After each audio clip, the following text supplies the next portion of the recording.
राज्य दृष्टिमा देशभित्र दूरी हुँदैन। नमस्कार, म धीरज बस्नेत। समाचारको गर्भमा विवरण मात्र होइन, कारण र निवारणको बाटो पनि हुन्छ। पर्दामा देखिने र छेकिने खोजीको खबर उद्घाटन गर्न तम तयार बाइलाइन। दर्शकवृन्द, अक्सर तिनै रुख काटिन्छन् जो सोझो हुन्छन्, तिनकै मुखमा घोचो हालिन्छ जो होचो हुन्छ। र हाम्रो राज्य यही नीति अंगीकार गरेर अघि बढेको छ। कोरोनाको कहरकै बीच सत्ता र शक्तिको आडमा दिनहुँ सडकमा थेगी नसक्ने गरी नाराबाजी हुन्छ। प्रधानमन्त्री आफै हजारौंको भिड जम्मा गरेर भाषण छाड्छन्। पहुँचदारको दबावमा कोचाकोच गरेर सार्वजनिक सवारी साधन चलाउन दिइएको छ। शपिङ मल, सिनेमा हल सबै खुल्ला गरिएको छ। तर रात्रिकालीन व्यवसाय, जसलाई कोरोनाको बहानामा अझै पनि राम्रोसँग चल्न दिइएको छैन, बरु दुःख दिएर बन्द गर्न खोजिएको छ। हजारौंको भिड जम्मा भएर हरेक दिन हुने प्रदर्शनबाट नसर्ने कोरोना रात्रिकालीन व्यवसायबाट सखापै हुने गरी सर्छ, जसरी शटर लगाउन उद्यत छ सरकार। खाँदा खाँदैका ग्राहकलाई टेबलबाटै लछार पछार गरेर निकाल्छ प्रहरी। काम गरिराखेका कामदारलाई लाठीले हानेर लखेट्न लगाउँछ प्रशासन। अर्थात् बल्ल तल्ल खुलेको रात्रिकालीन व्यवसाय, जसलाई चल्न होइन बन्द गराउन र दुःख दिन उद्यत भएको छ प्रहरी प्रशासन।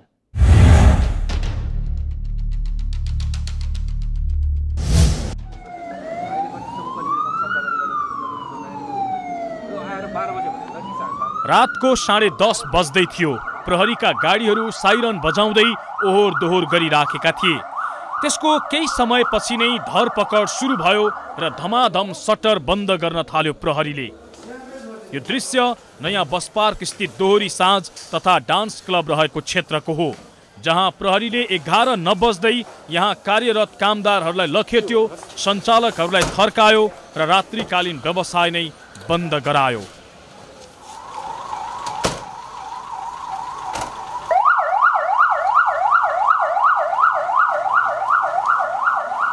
कोरोनाको महामारीका कारण करिब 10 महिनासम्म बन्द भएका रात्रिकालीन व्यवसाय केही हप्ता अघिबाट मात्रै खुल्न थालेका छन्। तर यसमा सरकार यति सङ्कीर्ण बनेको छ कि रातको 11 बजेसम्म कोरोना सर्दैन र त्यसपछि झ्याप्पै लागिहाल्छ, जसरी प्रहरी प्रशासन परिचालन गरेको छ। रातको 9 बजेपछि चहल पहल सुरु हुने रात्रिकालीन व्यवसाय 2 घण्टा चलाएर कसरी बाँच्छन् यसमा आबद्ध हजारौं व्यक्ति। यसका विषयमा सरकारले थोरै पनि सोचेको छैन, बरु प्रहरीको मुडे बल लगाएर हतोत्साहित हुने गरी लखेट्ने र सटरै बन्द गरिदिने काममा सरकार सक्रिय भएको रात्रिकालीन व्यवसायीहरूको गुनासो छ। आफूहरूलाई हेर्ने सरकारको नजर नै गलत भएको गुनासो गर्दै उनीहरू भन्छन्, रातको 12 बजेसम्म पनि चल्न नदिने र दुःख मात्रै दिने काम सरकारबाट भएको छ। जस्तै पुलिस प्रशासन गर्ने एउटा बोर्डर हैन एरिया हुन्छ। अब म तपाईको यो रोड हेर्नुस्, यहाँदेखि यो बिल्डिङ सँगैको रोड छ। रोड भन्दा पारि तपाईको दरबार मार्ग एरिया पर्यो। उले तपाईको 2 बजेसम्म सञ्चालन गर्न नि पाए त्यहाँ व्यापार।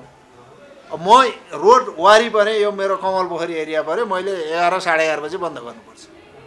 यस्तो पनि हुन्छ विभेद। ट्याक्स कि मैले आधा तिर्नु पर्यो, घरबाट मलाई सहुलियत हुनु पर्यो, तपाईको मलाई बिजुली पानीमा सहुलियत हुनु पर्यो, मलाई हरेक कुरामा समान। तर एउटा प्रशासनले अथवा राज्यले गर्ने व्यवहारमा एकदमै विभेद छ यो कुरा। कोरोनाको कहर कम भएसँगै क्रमशः सबै व्यवसाय खुल्ला भएका छन्। शपिङ मलदेखि सिनेमा हलसम्म खुल्न थालेका छन्। यात्रु कोची चलाउने सार्वजनिक यातायात पूर्ण रूपमा सञ्चालनमा आएको छ। जोर बिजोर हटेको छ। बाक्लो चहल पहल हुने मठ मन्दिरदेखि पसिना काट्ने गरी व्यायाम गराउने जिम खाना समेत खुलिसकेका छन्। यति मात्रै होइन, ठुलो भिड जम्मा गरेर प्रधानमन्त्री केपी शर्मा ओली आफै पार्टी प्यालेसदेखि हलहरूसम्म पुगेर भाषण छाटिराखेका छन्। सडकमा दिनहुँ हजारौं सत्ताधारीदेखि विपक्षी दलका नेता कार्यकर्ताहरू नाराबाजी गर्दै हिँडिराखेका छन्।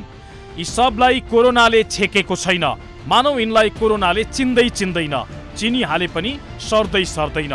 कोरोनाले चिन्ने केवल रात्रिकालीन व्यवसायलाई मात्रै हो र सर्ने यही मात्रै हो जसरी सरकार प्रस्तुत भएको छ र खोल्न नपाउँदै प्रहरी सटर बन्द गर्दै हिँडेको छ। दर्शकवृन्द, यति बेला रातको लगभग भर्खर 11 बजेको छ र यति बेला यो बसपार क्षेत्रमा चाहिँ रात्रिकालीन व्यवसाय सञ्चालन गरिएको क्षेत्र हो। दैनिक जसो विभिन्न पार्टीहरूले सडकमा हजारौंको सङ्ख्यामा आन्दोलन गर्छ र त्यस्तै गरी अन्य व्यवसायहरू पनि सरकारले सञ्चालन गर्नको लागि अनुमति दिइसकेको छ। तर यो रात्रिकालीन व्यवसाय दोरी साँझकै क्लबहरूलाई चाहिँ जो समय तोकेर रातको 11 बजेभन्दा अगाडि चाहिँ बन्द गर्नुपर्छ भनेर समय सीमा तोकेको छ। आइतबार कोभिड-19 सङ्कट व्यवस्थापन केन्द्र CCMC को बैठकले विद्यालय, कलेज, जिम हल, सिनेमा हल, स्विमिङ पुलहरू र मनोरञ्जनका क्षेत्रहरू खुल्ला गर्ने निर्णय गरेको छ। तर प्रमुख जिल्ला अधिकारी सिडिओलाई बढी अधिकार दिने गरी गरेको उक्त निर्णयले रात्रिकालीन व्यवसाय भने अन्यलमा परेको छ। कोरोना महामारीका बीचमा पनि राज्यलाई तिर्नुपर्ने करमा कुनै छुट नपाएका रात्रिकालीन व्यवसायीलाई यो अवधिमा अझै पेनाल्टी समेत तिर्न बाध्य पारिएको छ। कर मात्रै तिर्न लगाउने तर व्यवसाय भने बन्द गराइराख्न खोज्ने सरकारी नीति विभेद र अन्यायपूर्ण रहेको उनीहरूको गुनासो छ। व्यवसाय गरेका छौँ हामी, धेरै थोरै कर तिरेकै छौँ सरकारलाई, राज्यलाई हामीले कर तिरेकै छौँ। राज्यले हामीलाई एउटा प्रमाणपत्र दिएर व्यवसाय गर भनेर चाहिँ एउटा पानमा दर्ता भएर पनि एउटा रजिस्टर्ड कार्यालयमा दर्ता गरेर चाहिँ हामी चाहिँ व्यवसाय सञ्चालन गरेको अवस्था छ। र यति हुँदै पनि राज्यलाई कर तिरिरहेको अवस्थामा पनि आज मात्रै मैले चाहिँ राज्यलाई कर तिरेँ, अहिले कर कार्यालयमा गएर आज मात्रै चाहिँ मैले व्यवसायको तपाईँको घरबहालकोदेखि लिएर मैले आज 19,000 चाहिँ मैले सरकारलाई राज्यलाई ट्याक्स तिरेर आजै मात्रै आइपुगेको छु। भनेपछि सरकारले किन केका लागि चाहिँ हाम्रो व्यवसायलाई चाहिँ विभेद गरेको छ भन्ने स्वयं हामी अन्यलमा छौँ। अहिले काठमाडौँको ठमेल, सुनधारा, दरबार मार्ग, नयाँ बस पार्क क्षेत्रमा सञ्चालित दोहोरी साँझ, गजल, डान्स बार, लाउन्ज बारहरूमा मानिसको केही चहल पहल देख्न सकिन्छ। तर 9 बजेपछि सुरु हुने यी क्षेत्रहरू 10:30 नबज्दै प्रहरीको आगमन हुन्छ र साइरन सहित आएका ती प्रहरीले 11 नबज्दै ग्राहक र व्यवसायीलाई समेत दुर्व्यवहार गर्ने गरेको व्यवसायीहरू बताउँछन्। अहिले रात्रिकालीन व्यवसायहरूलाई त्यसमा पनि नयाँ बस पार्कमा चाहिँ 11 बजेसम्म त्यो समय सीमा तोकेर बल्ल 10 बजे आउनर आउँछ यसोरा आएर त्यतिखेर चाहिँ प्रशासनले बन्द गर्नुपर्छ भनेपछि सायद त्योभन्दा पीडादायी के होला, उहाँले पुरै आफूले चाहिँ मनोरञ्जन गरेर खाना पनि पाएका हुन्न र बिल तिर्न पनि आनाकानी गरेको हुन्छ। अब युनिफर्ममै गएर चाहिँ अब यसोलाई चाहिँ त्यो गर्न सक्नुहोस् भने हाम्रो साउको छ, साउलाई लैजान्छु भन्ने। दोहोरी साँझमा आउने ग्राहक पनि प्रहरीको व्यवहारका कारण त्रसित छन्। ग्राहकहरू भन्छन् रमाइलो गर्न आएको व्यक्ति प्रहरीको खोरमा पुगिने हो कि भन्ने त्रास बढेपछि कसरी रमाउन सकिन्छ। राज्यले तोकेको सबै मापदण्ड पूरा गरेर कहिलेकाहीँ साथीभाइ परिवारसहित रमाउन खोज्नेहरू सरकारी नीतिका कारण त्रसित देखिएका छन्। भोलिको लागि यो व्यवसायीले हामीले चाहेको कुराहरू चाहिँ यति समयभित्र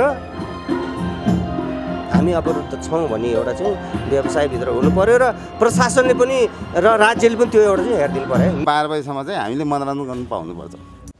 मुख्यतः रातको 10 बजेपछि सुरु हुने रात्रिकालीन व्यवसायलाई सरकारले पूर्ण रूपमा रोक लगाउँदा यसका सञ्चालक, घरधनी, कर्मचारी आदि सबै मारमा परेको भन्दै उनीहरूले केही महिना अघिदेखि नै विभिन्न चरणबद्ध सङ्घर्षका कार्यक्रमहरू समेत गरेका थिए। अहिले स्थानीय प्रशासनले राति 11 बजेसम्म खोल्न अनुमति दिए पनि रात्रिकालीन व्यवसाय 9 बजेपछि मात्रै सुरु हुने भएकाले अब पूर्ण रूपमा खोल्न पाउनुपर्ने उनीहरूको माग छ। यदि व्यवसाय खोल्दा सरकारले धरपकड गरेमा थप ठुलो सङ्घर्ष गर्नुपर्ने अवस्था पनि आउन सक्ने उनीहरूको चेतावनी छ। हामीले राज्यलाई कर मात्रै तिरेर छैनौँ, हामीले राज्यले समयमा कर तिर्न नसकेको यस्तो लकडाउनको पिरियडमा कर तिर्न नसक्दा पनि हामीले पछाडि खुलाइसकेपछि तिर्दाखेरि हामीलाई पेनाल्टी लागेको छ। त्यति रहँदै पेनाल्टी हामी उल्टै तिर्नु परेको छ। तपाईँलाई थाहा छ यस्तो घरबाट झन्डै हाम्रो व्यवसायमा एउटा दोहोरीमा कमसे मिनिमम 30 देखि 55 जनाहरू स्टाफ हुन्छन्।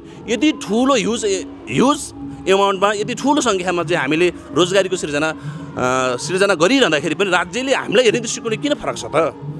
रात्रिकालीन व्यवसाय खोल्न दिनुपर्ने माग सहित हातमा ब्यानर लिएर रोग भन्दा भोग ठुलो, सरकार व्यवसाय खोलौँ कि आत्महत्या गरौँ भन्ने ब्यानर सहित उनीहरू सडकमा उत्रिएका थिए। त्यति बेला नै उनीहरूले जिल्ला प्रशासन कार्यालय काठमाडौँमा ज्ञापन पत्र पनि बुझाए।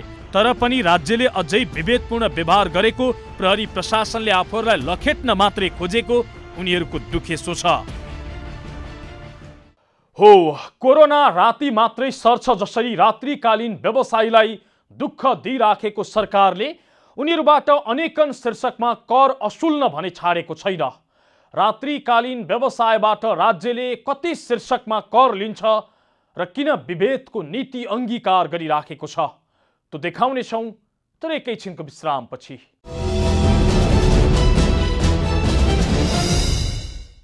दर्शक वृन्द, आज हामी बाइलाइनमा रात्रिकालीन व्यवसाय सञ्चालनमा सरकारले लिएको विभेदपूर्ण नीति र प्रहरीले दिने गरेको दुःख देखाइराखेका छौँ।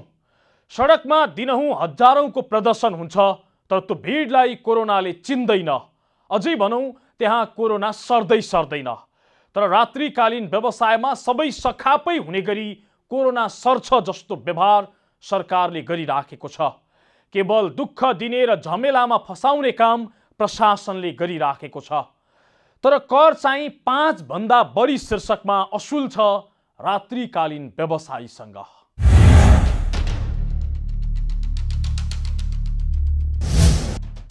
कोरोना महामारीले करिब 10 महिना थला परेका रात्रिकालीन व्यवसायी अहिले बिस्तारै व्यवसाय सुरु भए पनि पूरा समय खोल्न नपाउँदा आम्दानीभन्दा खर्च बढी भएर ऋणको भारी थप्न बाध्य छन्। 10 महिना आफ्नो व्यवसाय बन्द गरेर सरकारले गरेको लकडाउनलाई उनीहरूले राम्रैसँग सहयोग पनि गरे। बिस्तारै सबै क्षेत्र तथा व्यवसायहरू सञ्चालन हुन थालेपछि रात्रिकालीन व्यवसाय पनि बिस्तारै खुल्न त थाले, तर सरकारले 11 बज्दा नबज्दै सटर बन्द गराउँदै हिँडेपछि उनीहरू थप तनावमा रहेका छन्। विश्वव्यापी रूपमा फैलिँदै गएको कोरोना भाइरसले नेपालमा पनि उग्र रूप लिन थालेपछि गएको चैत 11 गतेदेखि सरकारले लकडाउन गरेको थियो। त्यस यता पटक पटक गरी करिब 8 महिनासम्म त लकडाउन भयो। लकडाउन ठप्प नभए पनि रात्रिकालीन व्यवसाय भने पूर्ण रूपमा ठप्प नै रह्यो। यही लकडाउनका कारण यति बेला रात्रिकालीन व्यवसायहरू टाट पल्टिन थालेका छन्। कति व्यवसायहरू सधैँको लागि व्यवसाय बन्द गर्न बाध्य बनेका छन् भने यस क्षेत्रमा संलग्न लाखौं व्यक्ति बेरोजगार बनेका छन्। रात्रिकालीन व्यवसाय बन्द हुँदा सरकारको राजस्व असुलीमा पनि ह्रास आएको छ। दैनिक रूपमा कोरोना भाइरसका संक्रमितहरू कम हुँदै गएपछि अहिले बजारमा लगभग सबै क्षेत्रका व्यवसायहरू सञ्चालनमा आएका छन्। तर पनि दोहोरी साँझ, गजल, रेस्टुरेन्ट, डिस्को, डान्स क्लब लगायतका अन्य रात्रिकालीन व्यवसाय अझै पनि सहज रूपमा खुल्न पाएका छन्। प्रहरी प्रशासनले त्रासपूर्ण वातावरण सिर्जना गरेर आफूहरूलाई विस्थापित गर्न खोजेको व्यवसायीहरूको भनाइ छ। आफूहरूले 10 महिनासम्म आफ्नो व्यवसाय बन्द हुँदा पनि घरधनीलाई घर भाडा, कर्मचारीलाई आधा भए पनि तलब दिएर रोजगारी दिइरहेको व्यवसायीको भनाइ छ। त्यति मात्रै होइन, राज्यलाई तिर्नुपर्ने सबै कर पनि तिरेको, तर राज्यले आफूहरूलाई विभेद गरेको व्यवसायीहरूको गुनासो छ। वास्तवमा यो लोकदोषी व्यवसायलाई चाहिँ सरकारले कतै नचिनेको नबुझेको हो कि भन्ने चाहिँ यो चाहिँ हामीलाई लागिरहेको छ अवस्था छ। किन भन्दा विभेदपूर्ण पनि यति छ कि तपाईँको हेर्नुहोस्, तपाईँको कुनै पनि ठाउँमा अवस्था, तपाईँको सिनेमा हल, जिम हलदेखि लिएर सबै व्यवसाय चाहिँ पूर्ण रूपमा चाहिँ सुचारू गर भनेर सरकारले भनिसकेको अवस्थामा पनि रात्रिकालीन व्यवसायलाई चाहिँ तपाईँ एउटा सीमा अवधि तोकेर 11 बजीभन्दा उता नचला भनेर भन्नु भनेको यो वास्तवमै सरकारले विभेद गरेको हो भन्ने हामीलाई लाग्छ। हुन त रात्रिकालीन व्यवसायले लाखौंलाई रोजगारी पनि दिएको छ। बिस्तारै खोल्न थालेका व्यवसायलाई पनि राज्यले प्रोत्साहन दिनुको साटो हतोत्साही बनाइरहेको व्यवसायीको गुनासो छ। प्रहरी प्रशासनले कोरोना संक्रमणको त्रास देखाएर 11 बजे नै बन्द गराउन थाल्दा आफूहरूको व्यवसाय चौपट बनेको र ग्राहकहरू नै आउन छाडेको व्यवसायीहरू बताउँछन्। रात्रिकालीन व्यवसायमा हजारौं कलाकारहरू पनि जोडिएका छन्। दोहोरी साँझ, गजल, रेस्टुरेन्ट र लाइभ म्युजिक दिने रेस्टुरेन्टहरूमा संलग्न कलाकारहरू देशमै बसेर पसिना बगाउँछु र देशको कला तथा संस्कृतिलाई जोगाउँछु भन्दा सरकारले बाँच्ने वातावरण नै नदिएको कलाकारको गुनासो छ। दोहोरी साँझमा गीत गाएर, चोरी लाएर आफ्नो नेपालको संस्कृति एउटा सभ्यतालाई चिनाउँदै आफ्नो छोराछोरीको फी तिर्ने, नुन तेल किन्ने जुन एउटा माहौल हाम्रो व्यवसायी दाइभाइहरूले, दाजुभाइहरूले, आदरणीय अग्रजहरूले गर्नुभएको छ, उहाँहरूमाथि सरकारले गर्ने नियत यही हो त। हामी भनेको यही गाएरै आफ्नो जीविका चलाउने हो होइन, त्यो चाहिँ एकदमै न्याय भएको छैन जस्तो लाग्छ। अब दिउँसोको व्यवसायहरू एकदमै खुल्लमखुल्ला चलिरहेको छ, हाम्रो रात्रिकालीन व्यवसायलाई चाहिँ एकदमै अब टाइम दिनुभएको छ सरकारले होइन। दोहोरी साँझ तथा रात्रिकालीन व्यवसायमा कति मानिसहरू आश्रित छन् भन्ने यकिन तथ्याङ्क छैन, तर नेपालमा 1000 भन्दा बढी रात्रिकालीन व्यवसाय सञ्चालनमा रहेको अनुमान छ, जसमा उपत्यकामा 500 को हाराहारीमा छन् भने करिब 500 भन्दा बढी उपत्यका बाहिर पोखरा, विराटनगर, चितवन लगायतका अन्य सहरहरूमा रहेको मानिन्छ। साथै देशभर यस क्षेत्रमा कति व्यवसायीहरू छन् भन्ने एकिन तथ्याङ्क नहुँदा कति बेरोजगार भए त कतिले नोक्सानी बेहोर्नु पर्यो भने आकलन पनि गर्न सकिएको छैन। कमलादी स्थित राजघराना गजल रेस्टुरेन्टका एक कर्मचारी सरकारले रात्रिकालीन व्यवसायमा धरपकड गर्दा परिवार पाल्न र छाक टार्न नै नसक्ने अवस्थामा आइपुगेको गुनासो गर्छन्। न त अरू रोजगारी केही छ, घर बस्ने खाने जस्तो हाम्रो त यहाँको एउटा तलबको आश हो नि त यहाँको होइन। अब यहाँको तलब आउला, हामीले महिनाको हिसाबले महिनाको कोठा भाडा तिर्ने, त्यसपछि आफ्नो बाँकी खर्च गर्ने भन्ने चाहिँ हाम्रो टार्गेट हुन्छ सर। महिनामा कहिले तलब आउला र हामीले चाहिँ त्यसलाई चाहिँ म्यानेज गरेर चाहिँ चलाउँला, जीविकोपार्जन चाहिँ त्यसरी चलेको हुन्छ हाम्रो। धेरै गाह्रो भयो सर। सरकारले रात्रिकालीन व्यवसायीसँग आयकर, मनोरञ्जन कर, व्यवसाय कर लगायतका विभिन्न 6वटा शीर्षकमा कर लिने गरेको छ। तर त्यही व्यवसायलाई लकडाउनपछि व्यवस्थित गर्ने भन्दा पनि प्रहरी प्रशासनको बलमा पुरा समय सञ्चालन हुन नदिई आगन्तुकलाई निकालेर ढोका बन्द गराउने गरिएको छ, जसका कारण यस व्यवसायमा आबद्ध लाखौँ र आश्रित लाखौँ लाख जनसङ्ख्या रोजीरोटीको समस्यामा परेका छन्।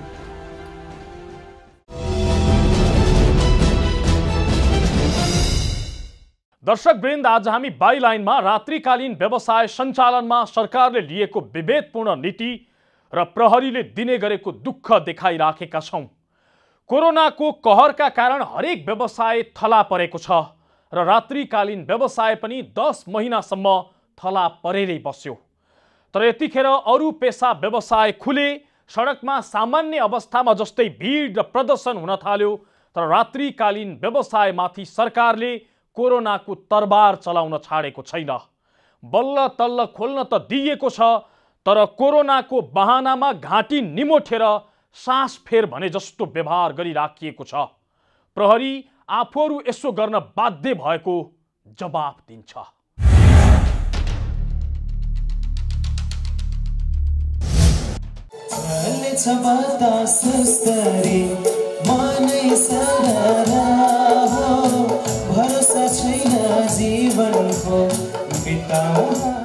पारिवारिक माहौलका लागि दोहोरी साँझ र गजल रेस्टुरेन्ट तथा युवा पुस्ताका लागि डान्स क्लबहरू पछिल्लो समयका प्रमुख रात्रिकालीन व्यवसाय हुन्। साताभरिको कामको थकान मेट्न र रमाउनका लागि पछिल्लो समय सप्तान्तमा यस्ता स्थानमा जाने मानिसहरूको संख्या धेरै छ। तर अहिले सप्ताहको अन्त्यमा रमाइलो गर्न जाउँ न त भन्यो भने पनि रातको 10 बजेपछि नै प्रहरीको हप्की दप्की र साइरनले दिगदार बनाउँछ। पछिल्लो समय सरकारले रात्रिकालीन व्यवसायलाई सञ्चालन गर्न दिने त भनेको छ, तर निर्वाध रूपमा व्यवसाय सञ्चालन गर्न नसक्दा व्यवसायी र ग्राहक सधैँ हैरानीमै हुन्छन्। रातको 10 बजेपछि प्रहरीको साइरन आतंक सुरु हुन्छ भने पौने 11 बजेदेखि त प्रहरी व्यवसाय नै बन्द गराउँदै हिँड्छ। यदि कुनै व्यवसायीले 11 बजे आफ्नो सटर बन्द नगरे प्रहरी आफै आएर सटर बन्द गरिदिने गरेको छ भने ग्राहकलाई बिल तिर्ने समय पनि नदिई प्रहरीको हप्की दप्की सुरु हुन्छ। रात्रिकालीन व्यवसायलाई पर्यटनको मेरुदण्ड र राजस्वको महत्त्वपूर्ण हिस्साका रूपमा लिइन्छ। नेपालमा पनि विगत 3-4 वर्षदेखि मापदण्ड पूरा गरेका रात्रिकालीन व्यवसायलाई रातभर खोल्ने अनुमति पनि दिएको थियो र यस्ता व्यवसाय सञ्चालन गर्दा व्यवसाय स्थल बाहिरको सुरक्षा पनि राज्यले नै दिने गरेको थियो। तर लकडाउन पछि बिस्तारै खुलेको रात्रिकालीन व्यवसाय सञ्चालनमा सरकारले टाइमलाइन तोकिदिँदा यस्ता व्यवसाय मुस्किलले 2 घण्टा मात्रै सञ्चालनमा आउने गरेका छन्।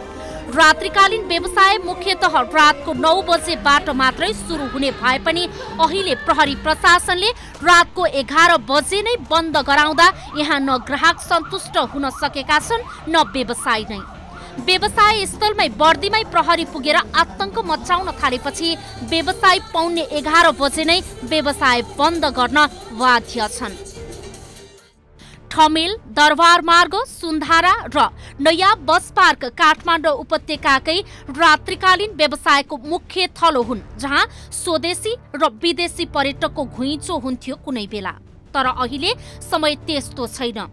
साँझ 8 बजेतिर पुगेका ग्राहक पनि 10 बजेपछि नै निस्कने तर्खरमा रहनुपर्छ, किनभने प्रहरी आएर जबरजस्ती निकाल्नु भन्दा आफै बाहिरिनु उनीहरू उचित मान्छन्। सामान्यतया अन्य समयमा मानिसहरू 9 बजे आए भने 12 बजेसम्म यस्ता व्यवसायमा रमाइरहेका हुन्थे। तर अहिले भने सुरु भएको 1 घण्टा नहुँदै राति 10 बजेपछि नै बन्द गराउनका लागि प्रहरीको दबाव आउन थाल्ने र 11 बजे त बाध्य भएर नै बन्द गर्नु परेको कमलादी स्थित राजघराना गजलका सञ्चालकको गुनासो छ। नसाले राष्ट्रले गरेको हामीलाई गर्नुपर्छ भनेर हामीले कहिले पनि सोच्नु अहिले हामीलाई त्यो न्यायचित पनि हुँदैन र त्यो एकदमै मैले त्यो सोचे पनि छैन। तर राज्यले गर्न पर्ने उसले गर्दाखेरि हुने फेसिलिटेट एउटा राज्यले आफ्नो नियमहरू ऐनहरू बनाएर कानुनहरू बनाएर सहुलियत दिनुपर्ने कुरामा पनि राज्य एकदमै हिचकिचाएको छ कि यिनीहरूलाई छोडिदियो भने यिनीहरूले 2 पैसा कमाउँछन् कि र प्राइभेट सेक्टरले 2 पैसा कमाउँदाखेरि राज्यलाई घाटा त हुँदैन नि। ठमेल, दरबार मार्ग, नयाँ बस पार्क क्षेत्र जस्तो ठाउँमा निश्चित समय तोकेर रात्रिकालीन व्यवसाय खोल्न दिनु अव्यावहारिक भएको व्यवसायीको भनाइ छ। दिउँसो जहाँ जति भिड भए पनि कोरोना नआउने तर राति मात्रै कोरोना आउने सोच गलत भएको व्यवसायीको भनाइ छ। लाखौं जनसागरको रूपमा उत्रिएकोमा चाहिँ उहाँहरूको आँखा पुग्दैन। हामी जस्तो यो 50-60 जना जम्मा पारेर त्यही पनि 50-60 जना भनेको नै आउने र जाने क्रमको फ्लो हो। एकैचोटि त्यो नआउन पनि सक्छ। हाम्रो क्यापेसिटी भनेको म्याक्सिमम भएको 100-150 जना हुन सक्छ। एकपटक आउँदाखेरि 50-60 जना हुन्छ। त्यसलाई पनि हामीले स्वास्थ्य मापदण्डमा यो WHO को स्वास्थ्य मापदण्ड अनुसार हामीले काम गरिरहेका छौँ। त्यति रहँदा पनि सरकारले हामीलाई हेर्ने दृष्टिकोण फरक छ। आउने केसहरू भइरहेको हुन्छ हैन। अब आउने हतियार लिएर भित्र छिर्दिने पुलिसहरू आउने अनि त्यसपछि स्टाफहरूलाई पनि अलि नराम्रो बिहेभ गर्ने हैन। हामीले त पुरा यो उनीहरूले जस्तो भने त्यस्तै मानिरहेको छौँ कि हामीले चाहिँ उनीहरूले भने सिस्टमले हामी चलिरहेको छौँ हैन। अनि हामीले त अब क्लब हो हैन। त्यही भएर नि हामीले चाहिँ मेन गेट पनि बन्दै गरेर अब जति छिर्नुसम्म 10 बजेसम्म 10:30 बजी छिर्ने हामी छिर्छौँ। त्यसपछि हामी अरू स्टाफहरू अरूमा गेस्टहरू नछिर्ने हिसाबले हामीले चाहिँ मेन ढोका यो जुन चाहिँ गेट छ नि यो गेटै पुरा तालचा मारेर हामी राख्दाखेरि पनि उनीहरू यो गेट नागेर जाने कि। यता प्रहरी प्रशासन भने सरकारको निर्णय अनुसार सञ्चालन गर्न पाउने समयभन्दा पछाडि प्रहरी बन्द गराउन बाध्य हुने बताउँछ। महानगरीय प्रहरी परिसर काठमाडौँका प्रमुख एसएसपी अशोक सिंह सरकारको नीति र निर्देशनलाई पालना गराउने निकाय प्रहरी भएकाले प्रहरीले सरकारको निर्णय मात्रै मानेको बताउँछन्। तत्कालका लागि सरकारको निर्णय राति 11 बजेसम्म खोल्न दिने भएकाले त्यस पछाडि आफूहरू बन्द गराउन बाध्य हुने प्रहरीको भनाइ छ। मसु कार्यालयको निर्देशन र यता जिल्ला प्रशासनसँग समन्वय यो एउटा इन्स्ट्रक्सन एउटा कोअर्डिनेटेड एउटा जुन इन्स्ट्रक्सन छ त्यसलाई मध्यनजर गरेर अहिले 11 सम्म सञ्चालन गर्न दिने तर कोभिड-19 को प्रोटोकलको चाहिँ फलोअप अनिवार्य रूपमा गरेको हुनुपर्ने भन्ने हिसाबले सम्पूर्ण व्यवसायहरूलाई मैले उहाँलाई यो अनुरोध आग्रह पनि गरेका छौँ। तपाईहरु कोभिड प्रोटोकललाई फलो गर्नुहोस् र त्यो तपाईहरु 11 बजेसम्म सञ्चालन गर्नुहोस् भन्ने हिसाबले हामीले उहाँहरुसँग लाई एउटा सुझाव पनि दिएका छौँ र त्यो हिसाबले हाम्रो फिल्डमा यदि कसैले त्यो गर्दैन भनेपछि त्यसलाई चाहिँ हामी कारबाहीको दायरामा पनि ल्याउँछौँ। जीवनको चक्र भनेकै काम, आराम र मनोरञ्जन हो। दिमागलाई चुस्त राख्न मनोरञ्जन पनि उत्तिकै आवश्यक छ। तर कोरोनाको त्रास देखाएर मनोरञ्जनका लागि खुलेका रात्रिकालीन व्यवसायहरू पूरा समय चल्नै नदिई बन्द गराउँदा यसले समग्र क्षेत्रमा प्रभाव पारेको छ। व्यवसायीको घर भाडा, मजदुरको रोजीरोटी र ग्राहकको मनोरञ्जनलाई पनि सरकारी नीतिले घाँटी निमोठेको छ। तत्काल विदेशी पर्यटकको सम्भावना नभए पनि स्वदेशी पर्यटक र ग्राहकले पनि यस क्षेत्रको व्यवसाय चलायमान बन्न सक्छ। अर्थतन्त्र पनि चलायमान बन्न सहयोग पुग्छ। यो क्षेत्र थला पर्दा यसले समग्र क्षेत्रमा असर पुर्याउँछ। त्यसकारण पनि अब 11 बजे नै साइरनको त्रास दिनुभन्दा मापदण्ड पूरा गरेर पूर्ण समय खोल्न दिने वा सटरमा तालचाल लगाउने गर्नै पर्छ। व्यवसाय र प्रहरीको लुकामारी र त्रासमा न व्यवसाय सञ्चालन हुन्छ न ग्राहकलाई मनोरञ्जन। सीसीएमसीले जिल्ला प्रशासनलाई खोल्न वा बन्द गर्न दिने गरी सिफारिस गरिसकेको अवस्थामा अब प्रशासनले कि तालचाल लगाउनु पर्छ कि पूरा समय खोल्न दिनै पर्छ। हो, चलाउनु ठिक छ र चल्न दिनु छ भने पूर्ण रूपमा चल्न दिइयोस्, दिनु छैन भने ताला लगाइयोस्। तर बार्गेनिङ गर्ने हिसाबले कोरोनाको बहानामा रात्रिकालीन व्यवसायको घाँटी निमोट्ने काम बन्द गरियोस्। आफ्नो असुली धन्दा चलाउन 10 महिनासम्म थला परेर बसेका व्यवसायीलाई दुःख दिने काम नगरियोस्।